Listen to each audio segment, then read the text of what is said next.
Hope you enjoyed part one. Now on to part two, the second half of our compilation of all the best bits of the first 24 episodes of former managers and players in the Magpie Circle. On this show, great tales from Neal Bishop about how Sven Nixon sent him very expensive bottles of red wine and champagne to celebrate a victory in the Munto era. More humble surroundings, the Starting Gate pub. James Walker tells us about how he got busted stopping off and having a pint during a run back from the Stoke Bardolph training ground. What about the great tales of Paul Devlin? Remember him? How he christened his snake Derek after a contractual row with Notts legendary chairman Derek Pavis. How Mad Dog Martin Allen became manager of the club. And of course, the Great Escape. Shaun Derry tells us all and how they achieved that Great Escape day at Oldham 6 years ago. Enjoy. We hope you enjoy it all. A very prosperous 2021 to you all. And if you enjoy this, please, if you could click on the red subscribe button, it's absolutely free. Helps us do even bigger and better things on our YouTube channel this year. Well, I did miss a little bit out on the story back from Stoke Bardolph, Shields, didn't I? Yeah. Like hitchhiking. When we used to run back, the losing team would have to run back. I think Waitt mentioned it earlier. But there was one time where Waitt must have hitchhiked. He got a lift. He just threw in the lift and jumped in the back of some wagon or something. And I was still last. Yeah. Well, one of them I did it, and one of the times I did it, I'd hitched the lift for most of it, and I got back a bit further, and I still was nowhere. Couldn't even see the lads in the distance line. So they only dropped me so far. And there was a pub on the corner at the time. I can't remember. It was about 80 degrees. I was parched, and it was me and Jimmy Moore. Can you remember Jimmy Moore? Yeah. And there was me and him. He was fatter and lazier than me, Jimmy. So we got it. Gascoigne lookalike, wasn't he? Yeah, that was the starting gate Jimmy. near the racecourse. That was it. I knew it'd be the starting gate. So I was parched. I said to Jim, listen, if I don't get a drink now, because it's 5 miles or so, probably even more. And we didn't have any drinks or anything at that point. It's not like there was hydrating. You just, get yourselves back. So we'd walked half the way, had a lift for about a mile, which was still like half an hour behind the lads. Went in the starting gate just to get a water. Explained to the lad who I was, not who I was, but said, look, we're coming back. Yeah, exactly. Wouldn't have known it. But I had his kit on. I said, just need a quick drink, mate. So messing about, I meant a water. So messing about, he poured me half a pint of lager. So I'm there, and this is on my life. As me and Jimmy Moore messing about, well, we might not be messing because that lager looked good as well. We're just taking the head off the lager. Mick Walker and Russ Slade came in through the door. They'd seen us go in the pub, and they went mental. Mental. That was it. They slaughtered us, and I think I ran my socks off. Did Ray say to you, like, we almost need to start planning for next season or something? I'm not quite sure exactly when he said it, but I think you took umbrage with that, didn't you? I did, yeah, because I was a player that played for teams that played all the way until the 95th minute when that last ball was kicked. And football has a weird and wonderful way of creating some unbelievable stories. And I felt I felt at that time, with 9 games to go, we'd lost away at Tranmere 3-2. And the phone rang that night, Saturday night, and it was Ray, and he said, listen, Shaun, here's your budget for next year for League 2. And I was on the phone, I went, League 2, what are you on about? He said, look, I'm a realist, we're going to get relegated. It's not your fault. It's an accumulation of everything. And I said, I don't want to listen to it. I said, I'd actually appreciate it, Chairman, if we didn't have any sorts of conversation about anything to do with budgets until we know what league we're going to be in. I firmly believe that we're going to stay up. In fact, I know we're going to stay up. I just know we're going to stay up. And he didn't mock me. Ray didn't mock me at all. He wasn't that kind of guy. But he went quiet, and I knew that he didn't believe it.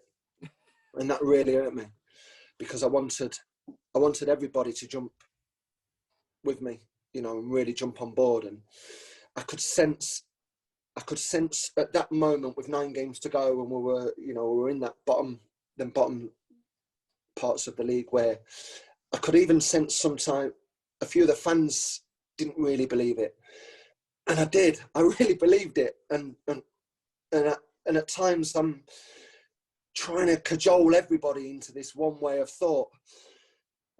And you've mentioned Jimmy Cyril many occasions, and the DNA of Notts County, and I think that was part of the reason why Dave Kevin and Dean Yates came in on your coaching staff, because you wanted links with that past of Jimmy and Notts County, correct? Top people. That was a demand from Ray and Aileen. They are, and I met them, top people. Hard for the club, like Mike Ettridge. Shy people, strong in their heart, but there were other people in Notts County with less heart, but with a big mouth, who destroyed a lot of positive elements, because the club was very positive. Alan Smith, Mike, Dean, the ref, Liam, you know, from the church. It was from the medical staff. It was a good unity, football crazy. But Notts must also learn from the past. There were a few snakes in the building. And my weakness in football is I'm from the street. I'm very direct. So when I was clever, I could have stayed maybe. But I don't like an impure thing. The ball is always clean, Maradona said. And so it should be. And in that way, it was also a little bit my direct behavior that it went stronger. And they sacked me after a draw, I believe. There's a story, isn't it? You grew up in Stockton in the Northeast. You're a Borough fan. And your brother, played with your dad in the same team, yeah? Tell us about that. Yeah, well, I played for Billingham Town, and I think it must be about 1920. And we were at some place called Town Lawn at Tuesday night, which is bleak. It's in the middle of nowhere. Honestly, it can be August and -5, -8. It's in the sticks outside somewhere, and we didn't have any players, and obviously my dad played good level semi-pro, and my brother was just coming through as well. Obviously he's younger than me, so the gaffers rang us up, and my dad was driving me at the time, and my brother was in the car. You haven't got a spare. Your dad's there. You've got a spare pair of boots. We're short. I think we had the bare 11, and he played. I think he played centre half. My brother was a left foot. He played left back. Obviously, I think we drew 2-2. I think I was the third worst Bishop on the pitch that night as well. My dad showed me up, but no, and he made the local paper, and obviously we got a little cut out, and it's a good thing to look back to. It was really good. But yeah, my dad loved his football, and he didn't have to be asked twice. I still tell you, minute 1 to minute 90. These days, my dad, he's got a memory of an encyclopedia where football's concerned. But yeah, it's something to look back on fondly. Yeah. What age was he then, your dad? Oh God, he'll have been well nearly 50. Oh. He'd been well into his 40s, but like I say, he's done well. Like, he looks after himself. My dad. End of the season, you've broke countless records, won it at a canter. Presumably, it was a good party. I can't remember it. Yeah, no. Again, I remember. I go back to a function at the stadium in one of the suites, and to go back to Big Sam. I remember him dancing with my mum and dad on top of a table, and my mum still recalls it now. What about Sam when it was just golden. And again, the spirit, the camaraderie, the unity, the family feel to it all. It was just an incredible time. The manner in which you won the title, I think quite a lot of people thought you would then, if you like, just carry that momentum on into the next season. But it didn't quite pan out like that, did it? Well, it's easier said than done. I think, when you step up a division, the stakes are a little bit higher. The quality of the players, the intensity of the play, the pace of the play. And of course, it's all well and good having that momentum and that group and that unity, and it'll stand you in good stead. It was a release when he went to that game on Saturday, and you kind of understood that. Yeah, I do. Yeah, I do. It may be a silly old story with a bit tongue-in-cheek, but if you go to work Monday to Friday, and a lot of people would work on a Saturday morning, you get a full English breakfast, jump in the shower, put your team's colours on, whether you be a young boy or your dad or your granddad, you put your team shirt on that your missus has washed and ironed perfectly for you. And it's that trip to football. Dad, granddad and little boy in the back of the car. And I'm not being sexist there, but that's how it was for me when I was growing up. And it was just that was a release of and the bringing together of a family and their love of their football club. And it's like a cathedral. It's like their dreams. They'd all probably wanted to be footballers, but they haven't quite made it. But the love of their own town club and that passion and that love for the club, whatever division you're in, that should never, ever wane. Yeah, let me paint this picture to you. So I'm raw, okay? I'm 26. So, you know, and you travel up to discuss contract terms and you ain't got a clue. You ain't got a clue what they pay at that level. You ain't got a clue about anything. And you're in a room, and I think it was Neil Warnock, Derek Pavis, and the secretary at the time was Neil Hook. Yes, Neil Hook. Yeah. And yeah, basically they might as well just push the contract in front of me. This is how much you're getting. Sign it. I'm like, yeah, right. So I don't know. I think I might have asked for a little bit more money, and they were like, "No, we can't do that." So chance of a lifetime. I weren't going to turn it down. So you went up on your own. You didn't go with an agent. No. Non-league players never had agents then. Right. You know, agents at that time were kind of just becoming a thing in the game. And so, no, it was, you went up on your own, you negotiated whatever you could and got on with it. Come together through, and which have done through good times and bad times. I mean, testimony to you, after the injury at West Ham in the first season, you came back the following season and you played literally every single game, didn't you? I think it was 50 matches, League and Cup, played every one of them. And I think that was the season when there was a mathematical chance Notts could have dropped out of the league, wasn't it? And it was 2 down and it ended up being 2-2 in the final game. Yeah, no, it was, yeah. I mean, that was obviously under Godjon. That was interesting times.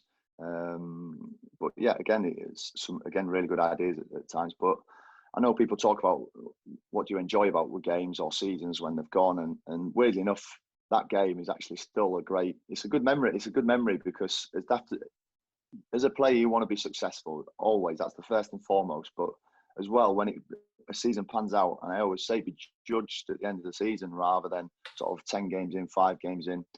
It's about get to the end of the season and then reassess. And staying up on last game of the season, you know the crowd's buzzing, and it's one of them. It's intense. You get a little bit of nerves, because there's something to play for, and you know it's personal pride. It's clubs. You know what I mean, keeping the club safe. The fans, it means that so much to them, and so they are actually really good games to play in. I mean, they're nervous as hell. I mean, my wife and my parents were having kittens, like, do you know what I mean? Every time you touch the ball, you can tell they're just having a heart attack. But you want to play under that pressure, and that's a great way to emulate it. And I always remember, it's great game to play in. As I said, I remember it. I always remember because it's weird because obviously Casper was in goal against us for Bury, and I always remember I think I remember. I think it's for the second goal for the penalty. The ball's come out to the edge of the box, and I've sort of stayed up front to try and get as a goal, and I've absolutely belted a left-footed shot, which must have bobbled about 6 times. Do you know what I mean? Getting to the goal, and then he's gone down, palmed it, and then Chris Palmer's nicked in and got the penalty. So I always, when Casper was obviously back up, when obviously we played him later on, I obviously given him a little bit of sticks in.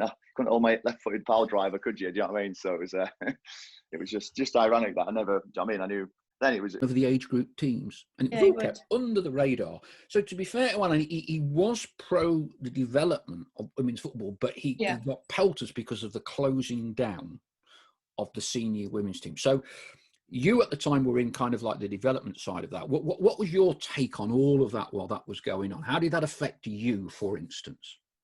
It affected me and the club that I was at the time quite substantially, really. We were told then. We were told that we didn't have a big enough affiliation to kind of have a pathway to it, to the first team. But then we were told we have enough of one that we have to lose the badge and name 2.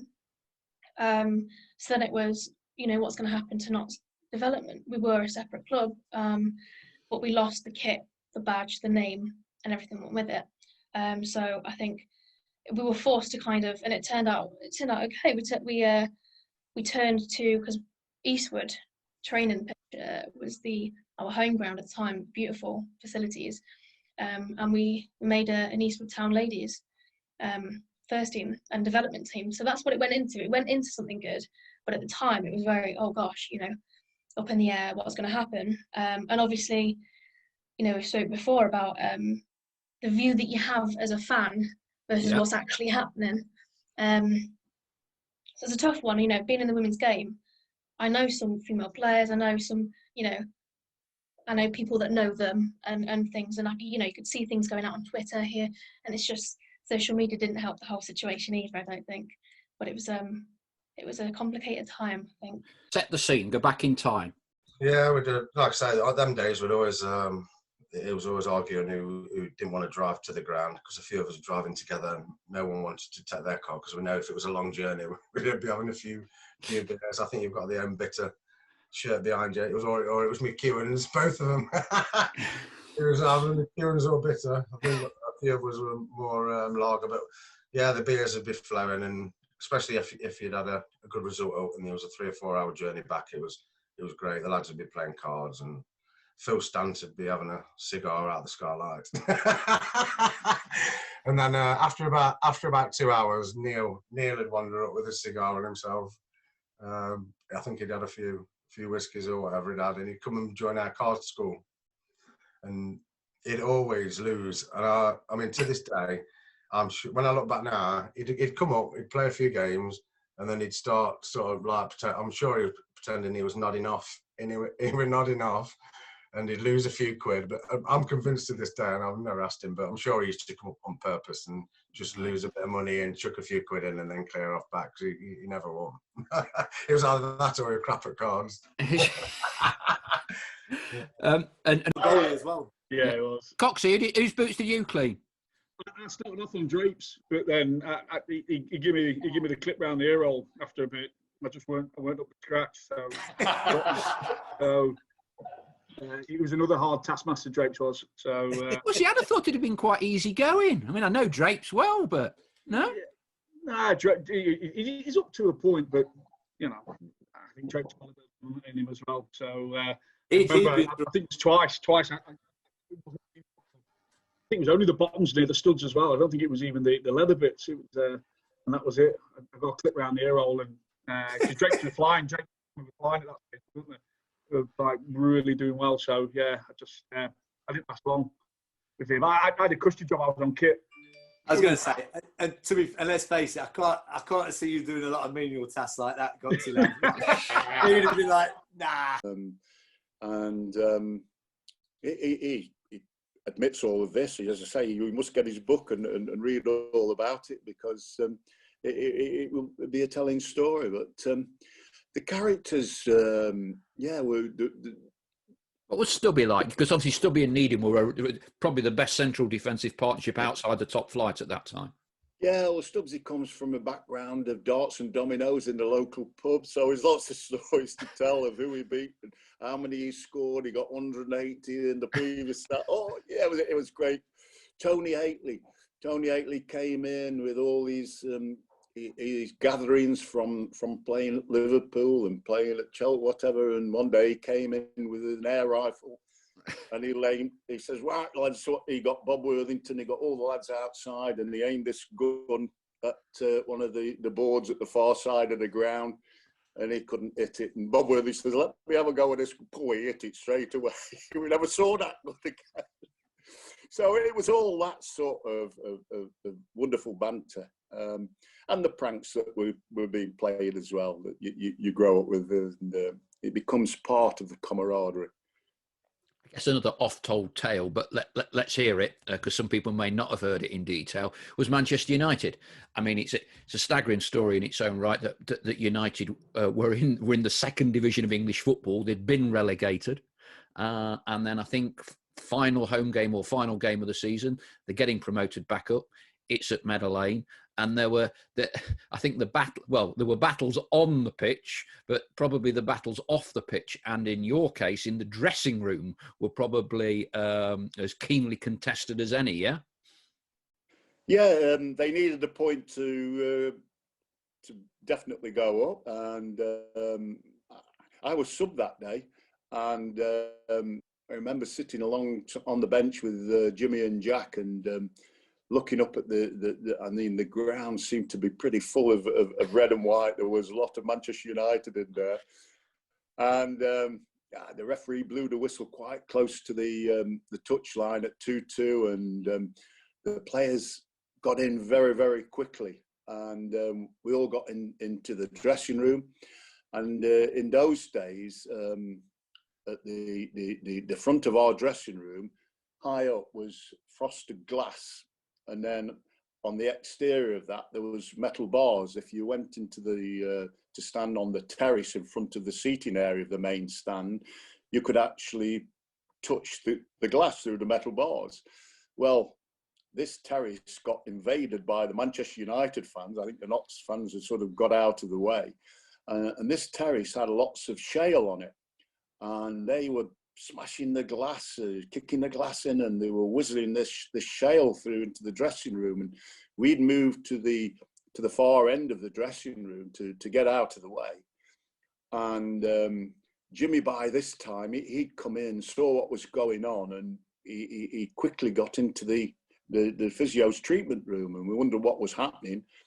And he came out with a scalpel, and he said, better not use bad language, but you can imagine what he did say, "Let me get at that." And he charged out the dressing room with this scalpel, saying he was going to kill 5,000 Manchester United players on the pitch. I think there was police in the tunnel, and they wouldn't let Jimmy get through to the other end, but he was serious about doing it, no doubt. Anybody that tried to damage his pitch, his stadium, would be in for quite a mouthful. What do you put down that promotion to?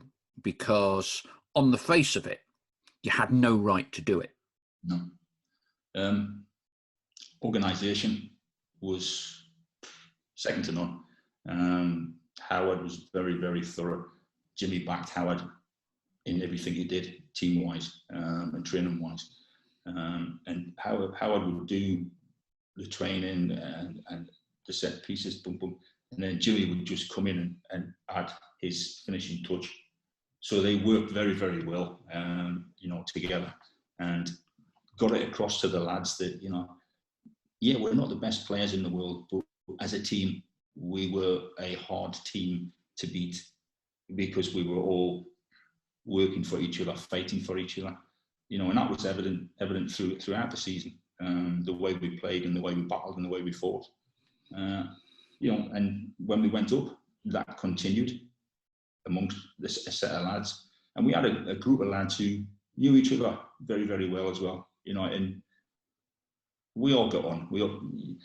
When you've got a group of blokes working together the way that we had to work together, you're going to have one or two little arguments. You're going to have one or two little fallouts, but there was nothing major happened. There was, everybody kind of laughed and joked.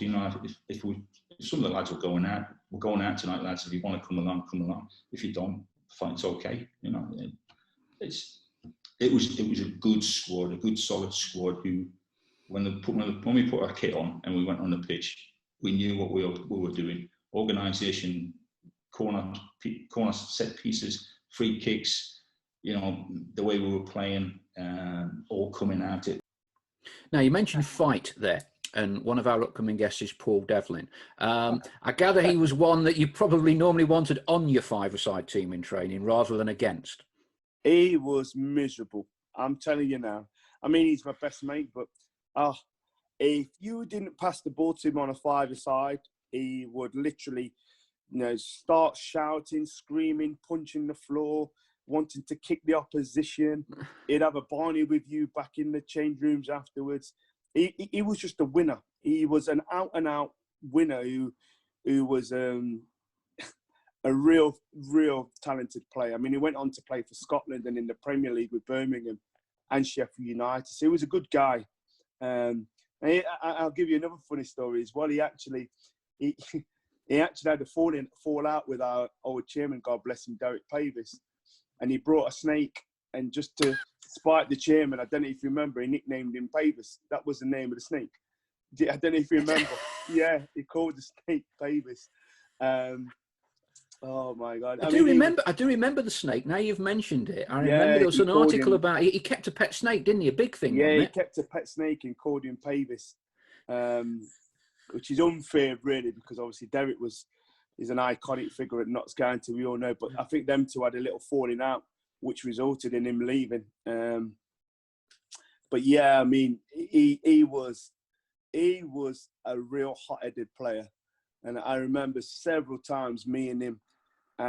He used to come in and he would want to argue. He'd want to throw boots around just because his team lost, not in a 11v11 non-proper game, but in a 5-a-side game. So, yeah, that was Paul. So, yeah, I've had about 5 or 6 snakes down the years. But you had an unusual name for one of your snakes, didn't you? Yeah, I was out of contract and I was sort of in I think a polite way to put it is negotiations with Mr. Pavis, and it got a bit heated, to say the least, on a couple of occasions. I mean, he was an intimidating man, Derek, but, you know, I still think really fondly of him. And so I thought I'll name my snake Derek.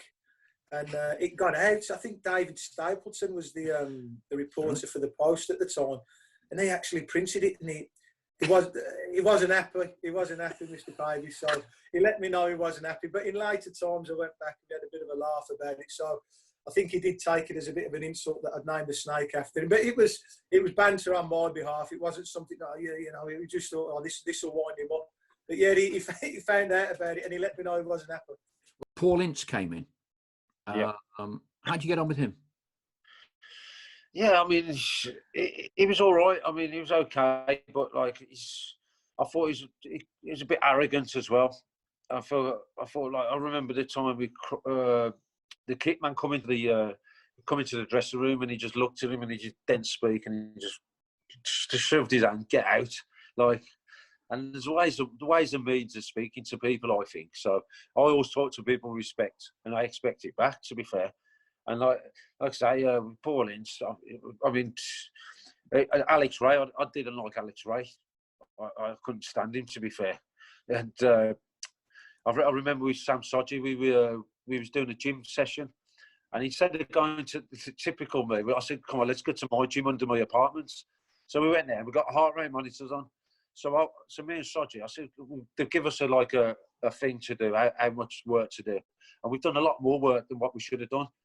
So, and I think the pitch was frozen. So that's it. The first team went up to the other gym and they thought, where's Hughes and Sodgy? They've stuck on, we're not doing nothing. So they're phoning us up. I remember Sodgy answered the phone and Alex Ray's going mad at him on the phone. And then we've gone down to the ground and he's going, where the effing hell you been to me? And he says, he called me, I see you, you know what it. And I said, don't talk to me like that. And he's going, I'll talk to you how I want. He said, where you been? I said, it's been to my gym. I said, I've got my heart rate monitor. I've done a lot more work than I should have. I've checked it on the computer. And he told me to F off. So I said, I was in the physio room and Sodgy was there. I said, you best get out of this physio as fast as you can, because I'll tell you what, your head's going to go straight for that door. He's gone. Sodgy didn't know where to look. And then I've gone down to the gym. I've gone down to the little gym in the ground, and Paul Ince called me in the office. He said, "Can't threaten the assistant manager." I said, "Well, he's talking to me like an idiot. I talk to people with respect. I expect it back." And he's going, "Oh, you got to apologise to him." I said, "I'm not apologising to him." He said, "You got to." I said, "Well, you got a problem. We'll sort it out in the car park." he's got some easy, and this is God's honest truth. The door was open on the manager's office, and he stood up. He's gone, usually come here, and he's giving me a hug. He says, "Don't start on us." He says, "You're the main striker. I love you." And that moment, Luke Rogers was walking past the door, and Luke Rogers was like, "Oh no, what's he doing?" Oh, brilliant. His strength he didn't want to build a team. He built a machine.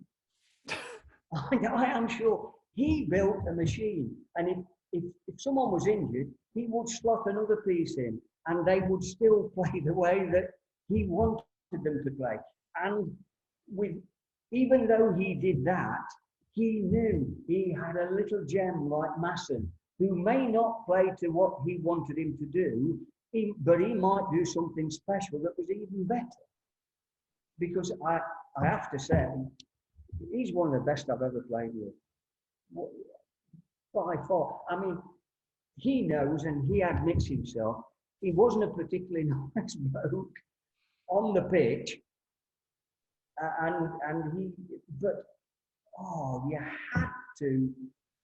You had to stand back and say, wow, how did he do that? He was like a little magician. How did it end up getting to the contract, the pen on the signature, so to speak? Well, I made it hard work for myself, because after the Man United game, I played for Keyworth on the Saturday against Rolls-Royce, and I got sent off. And in those days in local football, I'm not sure if it's still the same, but you used to get quite long suspensions. Yes. And I got suspended for 6 weeks. So I couldn't play. I couldn't play in any more trial games for county. So I was working my night shift, going straight to Meadow Lane, sleeping in the car for an hour in the car park, and then training. Larry was the manager at the time, and I didn't think I was anywhere near getting signed on, but I was just enjoying the experience, if I'm honest. And then Larry got the sack, and Richie Barker came in not long before Christmas. And one, I think it was a Thursday morning, we had a practice match, second team reserves versus the first team, which we did quite often. And I scored two. One was a screamer, an absolute screamer, a volley from about 30 yards. And at the end of the game, I think Richie was getting a bit desperate at the time, and he just said to me, he said, "How do you feel about signing on for the rest of the season?" And I was blown away, if I'm honest. And I said, "Oh, look, I just need to check a few things with work." I went back to Plessy and told them, and they said, "Look, there's an opportunity at the moment to take voluntary redundancy, and you'll get about £6,500. I went, "Right, done." And I went back. I was just about to go in and tell Richie, "Yeah, I'll sign." And Martin O'Neill heard. Steve Sims sort of took me under his arm when I went to the club, and he heard, and he said, "Look, don't sign just till the end of the season." He said, "They should be offering you more than that." He said, "If you're giving up a job," and I hadn't told them about the redundancy thing at the time. And he took me in to see Martin, who was captain at the time, and Martin said, "Look, I'll go in and see him. That's not right." He said, "You deserve a longer shot if you're going to give up a job." Martin went in to see him, came out, and they offered me an 18-month contract, which was music to my ears. And I actually took a wage cut, because I was working night shifts, so I was getting time and a third. And they asked me what I was earning, and they were going to pay me the same as I was getting at Plessy. And I didn't tell them about the third. So they paid me less than I was getting at Plessy, but they also offered me really good win ban. Talk to me, to the fans watching this, of what happened. What was the process with those signings? It was wrong. It was totally wrong. What in fact happened was that, okay, you relegate, and there is, not panic, but it's hectic. So then everybody goes home. And in the summer, Ray already became impatient. We have to sign. And I said, you must only sign the exception. And I wanted to keep Gary Jones and Gary Thompson, for example. So this was Gary Jones, warhorse of a midfielder, turned out every game. Gary Thompson, the striker. I wanted to stay because with Hayden Mullins, there was something he had to leave. I don't know why. Williams went back to Liverpool, out of my head. Yeah. Jamal Campbell-Rice was not from us. Paddy McCord was not from us. But those other were injured. So you wanted Gary Jones and Gary Thompson. You were quite clear about that. Yeah, for example, because I think when you change too much, it's not right. And I'd just left him. I'd got a new agent, and the agent probably gave me some of the best advice. I hated it. He said, "Hold on a minute. Just wait a minute." He says, "You're asking me to potentially engineer you a move when you can't even get in a team that looks like it's about to be relegated into the lowest tier of English football. he said, you need to start looking in the mirror, put your IDs up, roll your sleeves up, and start working a little bit harder. And yeah, I think that again, it's massive learning curves. Still quite young, relatively speaking, and I've got agents not wanting to help me. That's how it felt at the time. I'm out of the team. Surely they can help me. What's happening? And of course, you get this advice, and you sort of frown upon it at the time. But you know, it was wonderful advice. But obviously, it wasn't a successful season. I think it was a Sunday afternoon. Just laid on the sofa like you do, watching the football or watching sport on TV with a cup of coffee and 6 digestive biscuits. And totally out the blue, totally out the blue. And but I know the size of Notts County. I know the size of the fan base and the stadium. So I had a chat with them on the phone. Who made the approach? Ray or Jim or both? Or Jim Rodwell. And then obviously you have to speak to the chairman of Barnet. And I went and met him because I didn't want to speak over the telephone to the chairman of Barnet. So I went round the other side of London, went round to meet him, to tell him and explain it to him, and started the next day, I think. All the stuff that's going on around here, we just need to make sure that this is right and we do this and we're all together. And that was the manager's job. And, you know, I played under Jockey Scott was really quite a good manager, old school. You know, I got a hairdryer treatment off him away at Mansfield that goes down as one of the most epic player destructions I think I've ever been witness to, and it was me. Well, I think it was in the cup early in my first full season, and we went 3-0 up before half time, and just before half time I've gone to clear a ball and I've kicked the floor first, and I've actually hurt my ankle doing it. The ball's gone to their lad, he's had a shot and it's gone in. We came in at half-time 3-1 up, but obviously it's that, you know, 3-0 at half-time, that's a tough comeback, isn't it? 3-1, they've just scored. So you know where his head's at, but he's come in and he's got there. And you know when people get angry and the spit starts to come out the thigh? And I can see lads behind and they're starting to chuckle, you know, because I got destroyed for a good 2 minutes. So their shoulders are starting to go behind me. And I was only a young lad, I was 21. I'm there, and you what you're going to say? You're not going to say, I'm sorry, I miskicked it. You just take what's coming to you. So I sat there, and he absolutely destroyed me in front of the dressing room. And we went on to win the game, but it's another one of those things in the dressing room on the way home. And even now, when you speak to some of the lads, they'll talk about it. It was one of those moments where I just got battered. It's a compliment. And, yeah, and you've got all these trawlermen in oilskins.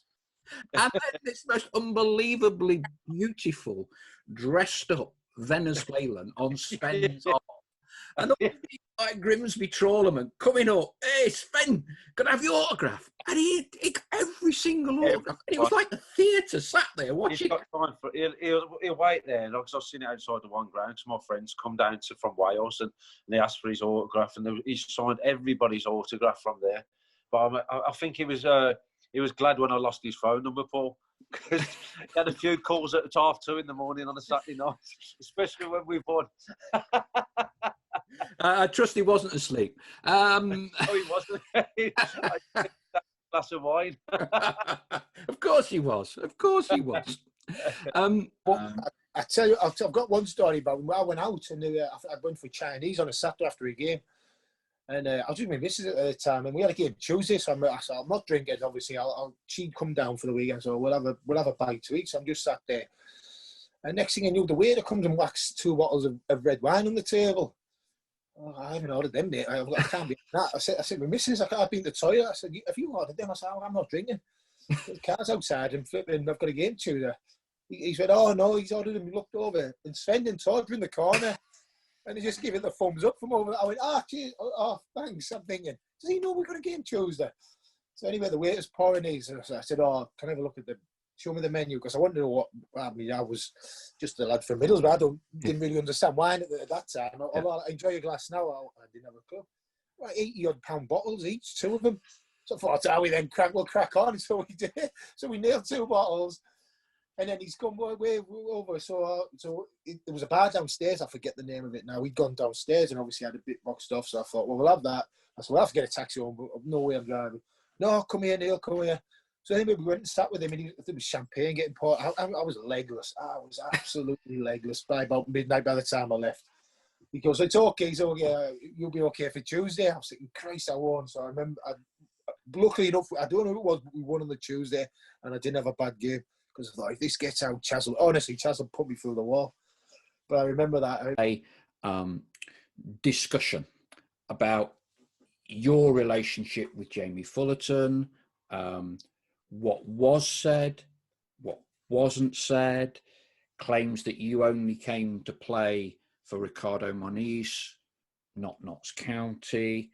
In your own words, tell us what happened with all of that, because it was quite high profile, wasn't there? There was a big interview with the local radio station. What actually happened between you and Jamie Fullerton? Well, actually, not that much. Not that much. He came to the club when he was the new manager. And I remember the foreign players, I think we were together somewhere, I think we were eating or something, and we were talking about it. And the first thing we said is, we're gone, because we know how it works. It's always the foreigners first that have to leave. That's I think it's bullshit, but again, that's how it works. So yeah, I said, I was there too, and I said, yeah, I think I'm going as well. And they were laughing. They were like, nah, not you. You're fans. You're the fans' favorite and everything like that. I say, hey, I've been in football a long time. I know how this works. I know how this works. I'm also one of the foreign players. I said, I'm gone. Same like you. And they said, no, they couldn't believe it. Okay, so I think after 1 week, after the Crawley game, he called me into his office, and the first thing he said was, look, obviously you've been playing a lot, and he wanted to thank me for being, what do you say, cordial about me not playing. Right, yes. That game, and me sitting on the bench for the whole game. I said, yeah, no problem. I said, I'm a professional player. I said, I don't have any problems with that. But I said, I just hope that it won't take long for me to be in the team. I said, because I couldn't understand it. And then he was trying to tell me about how he saw football and how he wanted to play with the team. And he just said to me, he said, look, I don't think you're good enough to play, especially in that position. I don't think you're good enough. So imagine my shock, like, what are you serious? Like, so I looked at him, I said, are you serious? And he said, yes, he's serious. And again, I told you this before, I said, I've been in this game for a long time. I've seen bad things happen to a lot of players. I've seen bad things happen to me as well. Before I would like go into a fight about it. Oh, you shit, you don't know anything. Not anymore. I was, how old was I? I was 29 at the time or something like that. I was like, no. So I just said to him, I said, look, your vision and my vision is just totally different. Like, I cannot, for the life of me, I cannot understand why you would think that I'm not good enough to play in this team, in this league.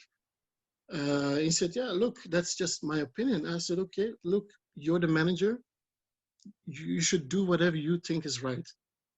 And then I asked him, but I'm not going to sit here on the bench, so can I leave? And he said, yeah, you can.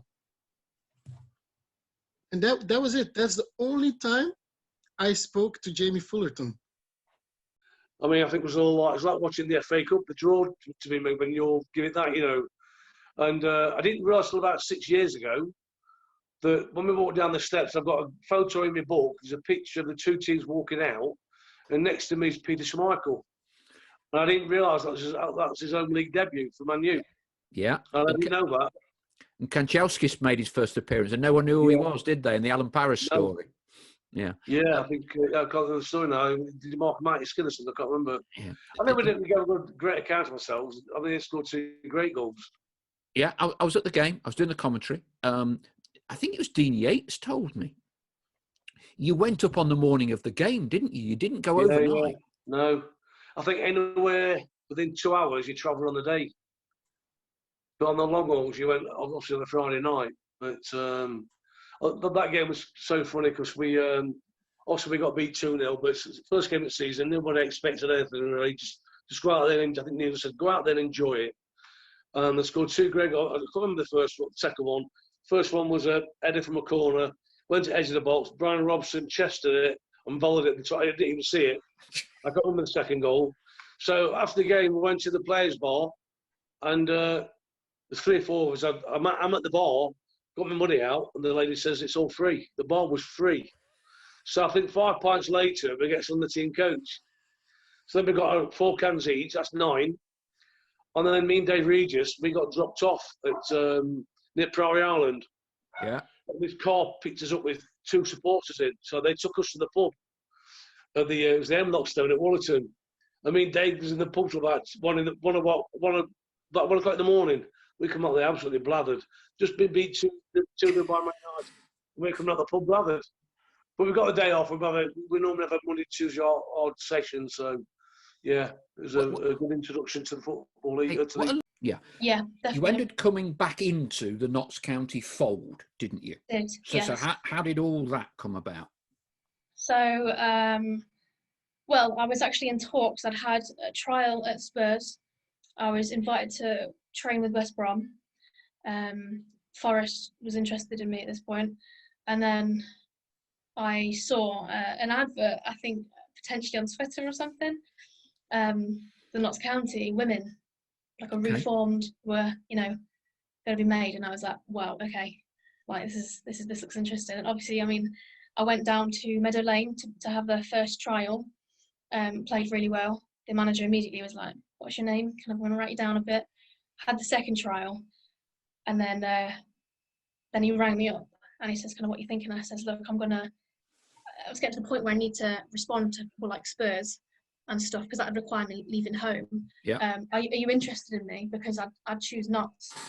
It's my club, no matter what the league. So I dropped down a few leagues to come here, but he then rang me up and says, no, fine, you'll be the first person we offer the contract to. So the first player for the women's reform side, which was amazing. So actually it was a bit tough, because on Eastwood's presentation night, I agreed to then sign with Notts, and on the same night as I was at presentation night, and I won 2 or 3 awards there as well. So it was a bit, it's what happens in football, but it was bittersweet. But that's sort of how I got involved in it after the first couple of trials and stuff. Came close with the managers quite quickly, and kind of became one of the lead players, really. We got a new signing from Scarborough, big centre half, and this little, I think it was Citroen CV, this little Citroen, the smallest car you've ever seen, and pulled into the car park, and we're thinking, who's this? And then literally, he could only just fit in it, Craig, and he got out of this car, and we're thinking, what we signed here? And then after about 15 minutes of training, and he'd smashed about 4 people, we thought he's going to be a good player. He did. He went on, still speak to Craig now. I mean, what an amazing centre half. Went on for a fantastic career, but he was one of the hardest men I've ever seen. One of the nicest guys off the pitch, but on the pitch, he was hard as nails. Liverpool, not long after Graham Souness had taken over in a friendly at Marston Road, did quite well. We lost the game 2-0 or 2-1, I can't remember. And after the game, the manager came up to me and says, Graham Souness was impressed today. He'd like you to go up on trial, for a week. So I went up there for a week, played in a reserve game against Sheffield Wednesday at Anfield. They asked me back. And this was going on for about 4 to 6 weeks. I played another reserve game away at West Brom, and it just coincided with Ian Rush had been out for a long time with an Achilles injury. And it was Ian Rush's comeback game, and I played up front with Ian Rush, and there was about 8,000 at Albion to watch this reserve game. And I managed to score the goal, and we won 1-0. Phil Thompson was reserve team manager at the time. You know, buzzing after. I'm thinking, well, I've done enough to get myself a little move here. But it all broke down, and you know, as time come to pass, I heard the story that because we'd sold Stan Collymore that season or the season before to Crystal Palace for £100,000, which was then a record for a non-league teenager, that Stafford wanted too much money for me.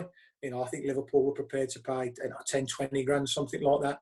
And I think Stafford were asking way over and above that. And it all sort of broke down. And then I think the fee that I ended up going to Notts County for in the end after add-ons and everything was about 80 odd grand, 85 grand. So yeah, it's Notts County got me where Liverpool couldn't. Your departure after the Hartlepool defeat came as a huge shock because you'd won the previous 2 games. But I'm not so sure, you'd almost thought it might have been coming. Yeah, well, things have changed, as I mentioned earlier, and I'm not going to name names, but you know, the dynamic, if you like, changed when there was a new member of staff brought in to work at senior level, and getting questioned about substitutions and injuries and training times and what food they're eating and where we're travelling overnight, where we're not travelling overnight, and having everything I did dissected, and having to go to a board meeting every Tuesday afternoon at 1:30 at the ground for a review of everything was, that ain't my bag, that one. I've never had that in my old blinking life. Especially when someone's had no experience or zero experience of professional football, and they're starting to tell you what to do and who should be picking, who should be playing, what you should be doing, and questioning substitutions, all that sort of stuff. I don't react very well with that. That's a skill that I lack. So no, behind the scenes there was a few tricky moments. That it was frustrating. It was difficult.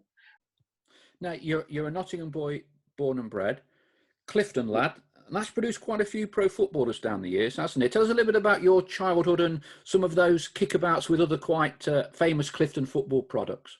Yeah, I mean, there's a lot of old boys that used to play down at Clifton, or Waitts there. You know, there's the likes of Darren Huckabee, Jermaine Genius. We always used to have a kickabout. I remember Jermaine actually being in my house playing on my dartboard and with my sister actually in when he was about 12, 13, and he wrecked my dartboard. So he still owes me for that dartboard, by the way. So when I see him, I'm going to ask him for the dough. But no, Were the darts going in the walls then? They didn't make the dartboard.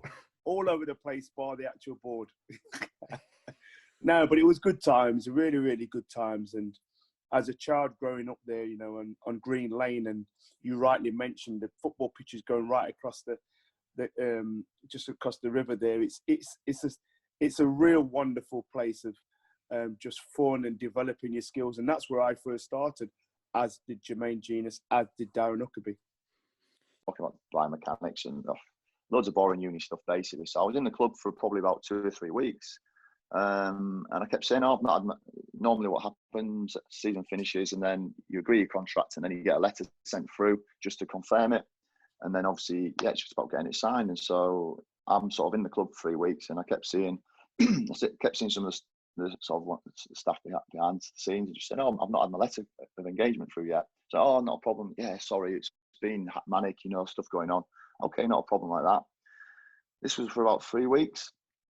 Still not had it, and then my agent rung me. Literally, I'm one of them with agents. I had one, but I never really particularly used him. But he just rung me and said, I think I was down in London at the time, just with the kids and stuff. And rung me and said, mate, your deal's been taken away.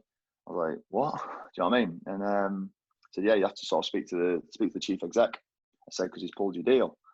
And so I sort of rung the manager up. I said, what's happened? And he said, look, mate, he said, speak to the chief exec. I said, I'm sorry, I've pushed and pushed for it, but he's adamant it's been changed. And so, it was one of them I turned down a couple of clubs as well, sort of League One teams, who ended up getting promoted to the Championship as well that season, and sort of a 2-year security. But I'd done 8 years. Do you know what I mean? I was happy to be there.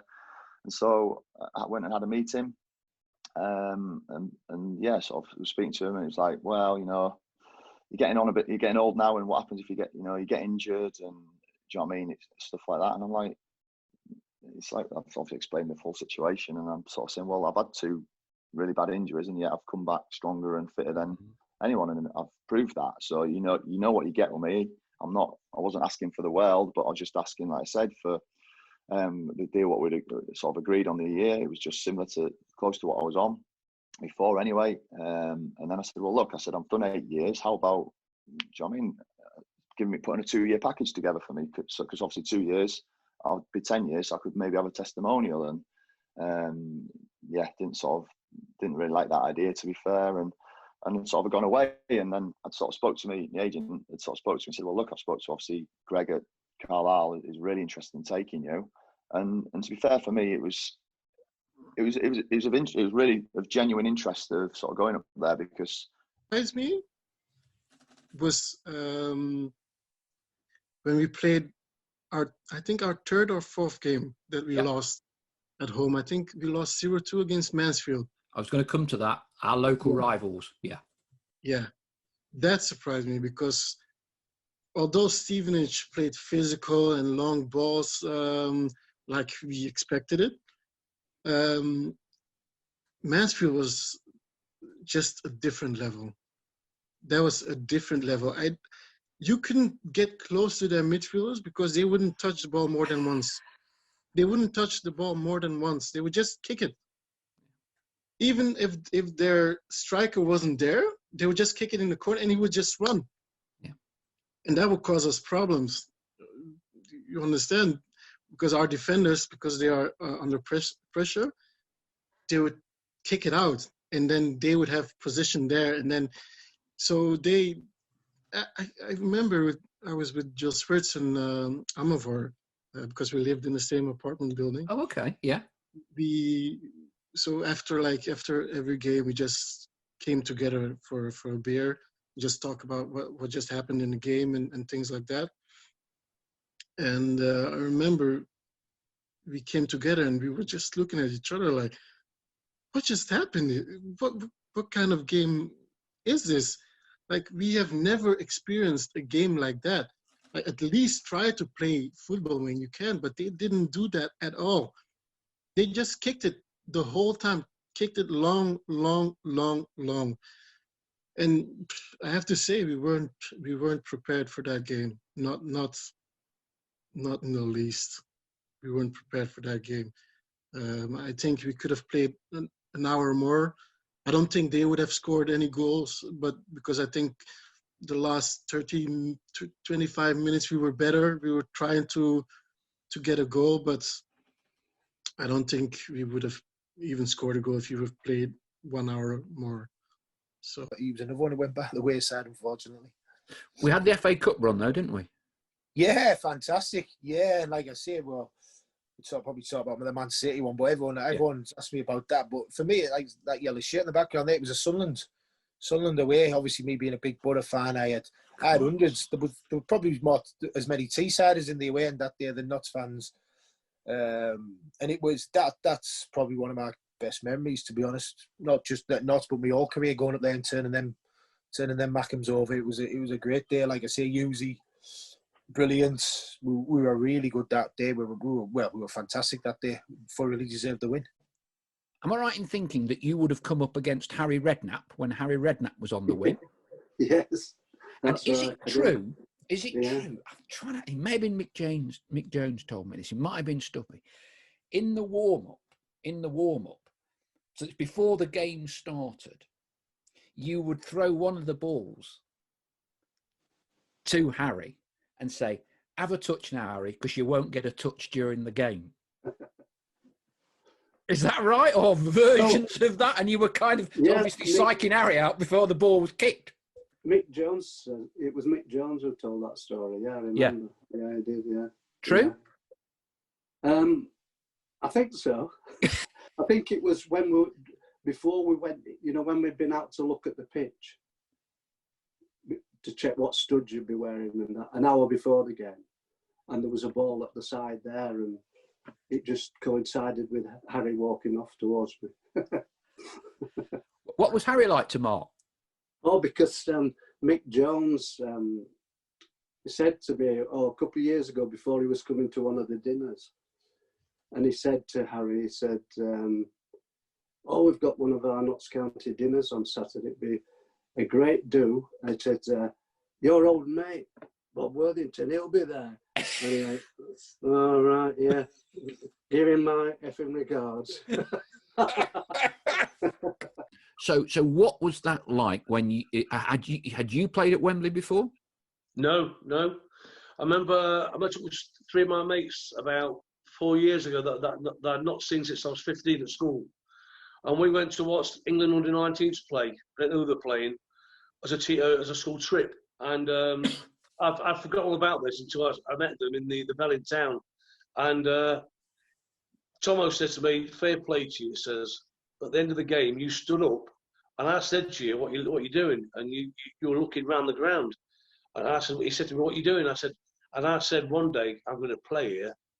So to get there is like, you dream like you want to be a footballer and you get there, you want to make 100 appearances, then you get past that thing, you want to make 500. So I've reached some of my own goals, but yeah, going to the Towers. You spoke and eulogised about Alan Sheehan. Why did Alan end up leaving and not signing a new contract? Yeah, well, this is where things changed, as it often does in football. So we had Liddell, Jamal Campbell-Rice, obviously Sheehan, Bielkowski. Yeah. So we had 4. What I thought were top League One players at the time. Yeah. I thought they were top draw League One players. Agreed. And I wanted to build. I wanted us to go forward that next season with them 4 players at the helm. But because they were higher earners at the football club, I got told that they were leaving. And there was nothing I could do about it. The budget had been cut. Right. So let's be clear about this, because if I don't know it, the chances are 95% of Notts fans don't know. So players like Sheehan, Bielkowski, Liddell, Jamal Campbell-Rice, all were out of contract. You would have wanted to keep them all. Yeah, all of them. Yeah. But you were told by the club you couldn't keep them, or the only way would be they'd have to take massively reduced terms. Was that kind of the issue? Yeah, you've nailed it, really. I mean, yeah, of course, the conversation coming out of the football club was that there was going to be a restructure in the budget, which was disappointing because I felt that we had the ingredients, the raw ingredients to really move forward. A big football club in Nottingham, a major city, with some good players at the helm. I just felt it needed tweaking. I didn't feel it needed a massive overhaul because we created a different group over the last 3 or 4 months. Did they get offered new deals? Yes, they did, but they was obviously substantially cut, and they had a decision to make, and I would have made the same decision if I'd have been them. I would have went there, sat in the number 9 because I've been the number 9 for the last few years. Sat down. I had the kit man tell me that I'm not number 9. The kit man. The kit man told me I'm not number 9. I'm number 9. Not the chief exec, Jim Rodwell. Not the manager. No one give me. No one phoned me. No one told me that I'm not going to be number 9 this year. They made me sit down and made me look absolutely stupid. I went to put the stuff on as well, put my top on, and he said, "No, you're not number 9, usually." I was absolutely livid. So what happened next? I went to see the manager, and to be fair, I think he put it onto Rodwell and True, who told him to take it off me. That's what he told me as well. So I don't know the truth, you know what I mean? But it wouldn't surprise me. Well, first, they wanted him to, because I was on half decent money, you know what I mean, for that league. I was on unbelievable money. I was just on probably the top earner at the club at the moment at that time. But I thought I deserved it. The goals I scored. You know what I mean? I never asked for like ridiculous amounts. You know what I mean? I wanted the same as like Adi Akinboy was on, because when he was at the club, he was on nothing like Casper. Do you know what I mean? And I just said, I want what he's getting paid. I asked, I want him what he's getting paid. I said, the amount of running I'm doing on that pitch and scoring goals. And to be fair, they give me them, but then I think they regretted it like a year later, and they tried to push me out the door that way. So is it your view then this was done to basically try and push you out of the club. Yeah. Yeah, 100% it was. Yeah. I mean, an incident went on where they tried to sack me. They tried to sack me, and I remember speaking to. I went to see Rodwell. That was it. I went to see Rodwell, and I said to him, I said, I know you've tried to sack me, and he's gone, no, I haven't. I said, my solicitor spoke to your solicitor, and he said, oh, we had to inquire about it. We had to inquire, but I knew they couldn't sack me because he was like, because of the thing what went on, they couldn't do it. So, and I said to Rodwell, my solicitor spoke to your solicitor, and he gone, yeah, we had to inquire, and I said, well, I ain't even got a solicitor. I said, I'm not joking. You just told me now you tried to sack me. And so I knew from that instinct that they've tried to sack, like they wanted me out the club. They wanted me out big time. So